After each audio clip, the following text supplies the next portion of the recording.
McCall's Do magazine. you? I'd flip through it and tear out that page. Yeah.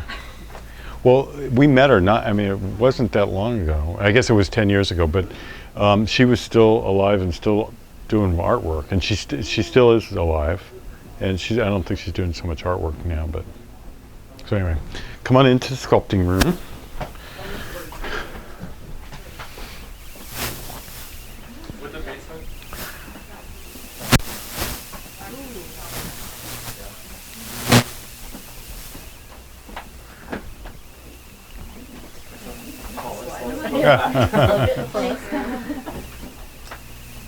Is that everybody?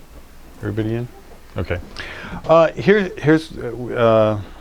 Let me go through this first. This is. I've been taking classes in the past, 6-7 years, with the guy who sculpts these things. He's a young guy. He's like in his early 40s or whatever, and he does these for the medical profession. So he's also a good fine artist. So he teaches anatomy to artists. So he's been amazing. So some of these sculpts that you see, like that clay sculpt right there, that's one of the studies that we do. We have a model, and then we work from life, build it, and then he has us take it back down to the bones, take the sculpt back down to the bones, and then build it back up. So it's a real process that he goes through. But it's been great for me. It really helps me with the anatomy. And here's how I used to sculpt, and up until this year, it's like I would do this, armatures, and modeling clay, and I was working on this a male figure, and that I'm not going to finish because I'm going to be doing it on ZBrush because it'll be easier and more accurate to what I want. So this is probably the last one I will do in clay. This is the Deja Vu body. All right. So I had sculpted it like this, and then I sent it to our engineer, who cut it apart, he cast it in wax. Now this is what they call tooling wax. So you can pass that around. It's a very hard wax with fillers in it that you can polish and carve and drill, so that you can get it kind of perfect. So now what will happen is that I will email the sculpt that I do on the computer. He'll print it out with a 3D printer in wax. Probably the same kind of wax, and then he'll go from there. Eventually, I see us sending my sculpt to the manufacturer, and manufacturing will be printing rather than mold making and all that kind of stuff. I think that's a ways in the future, but I think that's where we're headed.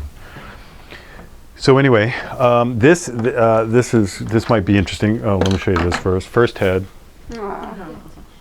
Yeah, I kept it. It's solid paper mache, and this thing is like a rock. But it was paper mache out of a craft store, and when it was drying, it's solid, so it rotted and started to stink.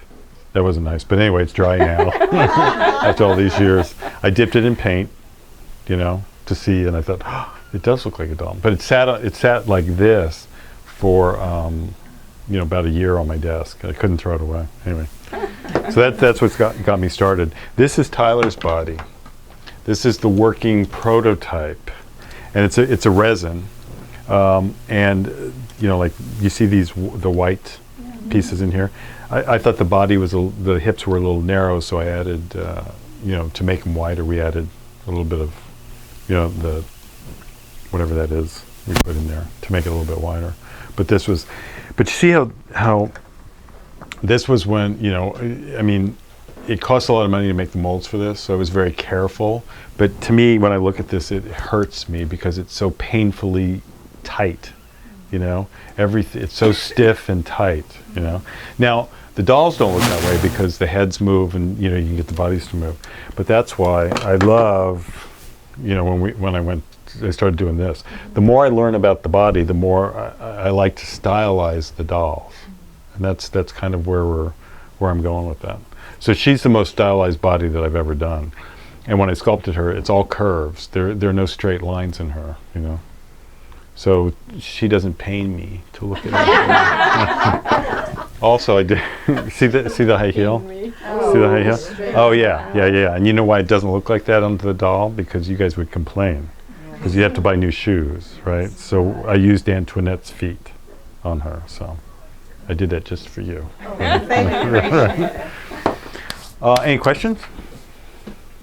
It's just amazing.